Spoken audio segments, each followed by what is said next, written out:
News, सच जरूरी है।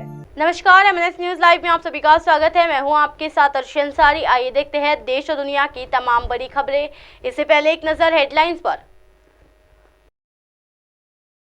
शरद पवार ने अपनी पार्टी का सिंबल किया लॉन्च।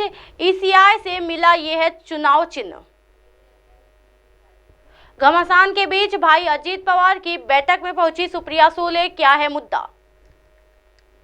संदेशखाली में जबरदस्त तनाव, TMC नेता की चप्पलों से पिटाई, कहा है शेख शाहजहां, जिस पर 100 केस दर्ज, अब क्या करेगी ममता।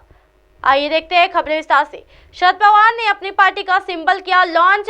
ECI से मिले हैं ये चुनाव चिन्ह। जी हाँ, शरद पवार ने रायगढ़ में अपनी पार्टी का सिंबल लॉन्च किया है। भारत के चुनाव आयोग ने राष्ट्रवादी कांग्रेस पार्टी शरद चंद्र पवार के प्रतीक के रूप में तुरहा, एक पारंपरिक तुरही बजाता हुआ आदमी आवंटित किया था। जी हाँ, शरद पवार की पार्टी की सिंबल हुआ लॉन्च। चुनाव चिन्ह में एक आदमी को उल्टे सी के आकार में एक लंबा घुमावदार तुरही जैसा वाद्य यंत्र बजाते हुए दिखाया गया है, जिसे धागे या स्ट्रिंग से सजाया गया है। तुरहा को तुरही या तुरी के रूप में भी उच्चारित और लिखा जाता है और महाराष्ट्र के विभिन्न क्षेत्रों में इसका स्वरूप कुछ हद तक भिन्न होता है।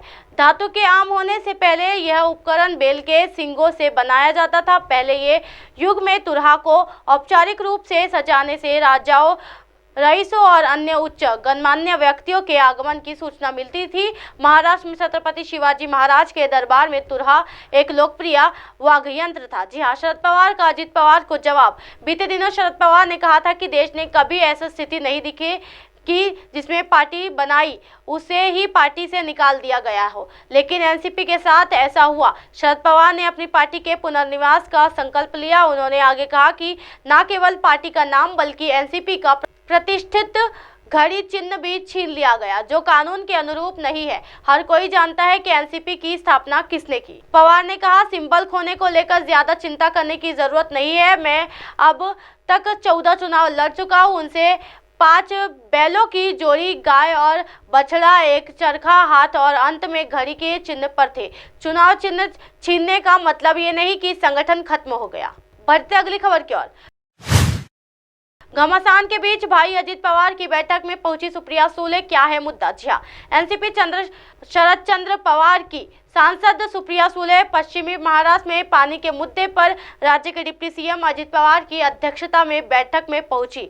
सुप्रिया सुले ने कहा, अजीत पवार महाराष्ट्र के DCM और पुणे जिले के संरक्षण मंत्री हैं। मेरे निर्वाचन क्षेत्र यानी बारामती में उजानी बांध और नजारे बांध में पानी खत्म हो गया है। पीने और सिंचाई के पानी को लेकर गंभीर चिंताएं हैं, इसलिए मैं आई हूं। शरद पवार की बेटी सुप्रिया सुले ने आगे कहा, बैठक में ये अनुरोध करने के लिए कि सरकार इस पर विचार करे। मैं अपने निर्वाचन क्षेत्र के पानी के मुद्दे के बारे में अजीत पवार को अवगत कराने के लिए उनसे मिलने आई थी।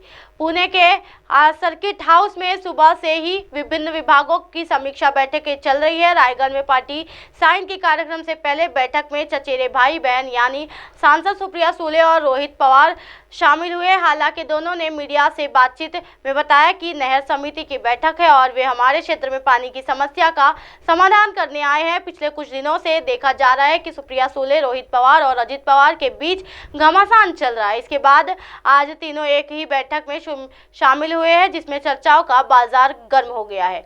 इस मुलाकात के बाद रोहित पवार ने कहा वह पानी के मुद्दे पर चर्चा करने आए हैं। एनसीपी शरद चंद्र पवार की पार्टी आज रायगढ़ में एक भव्य कार्यक्रम करने जा रही है। तुतारी सिंबल मिलने के बाद सिंबल को रायगढ़ में लॉन्च किया जाएगा। लोकसभा चुनाव का बिगुल बजने वाला है। इस कार्यक्रम में शरद पवार गुट के सभी प्रमुख नेता मौजूद रहेंगे। बता दें, सुप्रिया सुले वर्तमान में बारामती की सांसद है। इस साल होने वाले लोकसभा चुनाव में इस सीट से अजीत पवार अपनी पत्नी सुनेत्रा पवार को उम्मीदवार बना सकते हैं। कुछ दिनों से इस सीट पर दोनों गुटों के बीच घमासान देखा जा रहा है। दोनों गुटों ने अपनी अपनी कमर कस ली है। बढ़ते अगली खबर की ओर।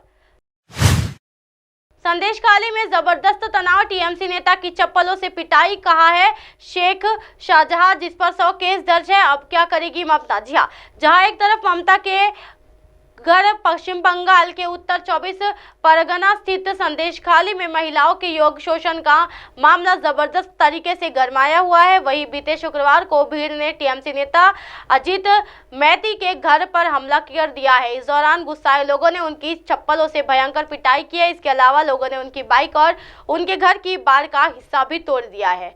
मामले में लोगों के आरोप है कि अजीत मैती अवैध जमीन हड़पने में शामिल था और शाहजहां शेख के साथ वो भी मिला हुआ था।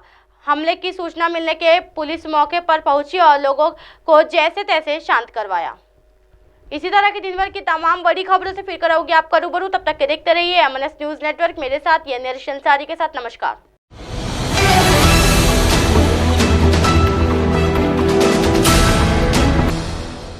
ये है एमएनएस न्यूज नेटवर्क और आप देख रहे हैं एमएनएस न्यूज।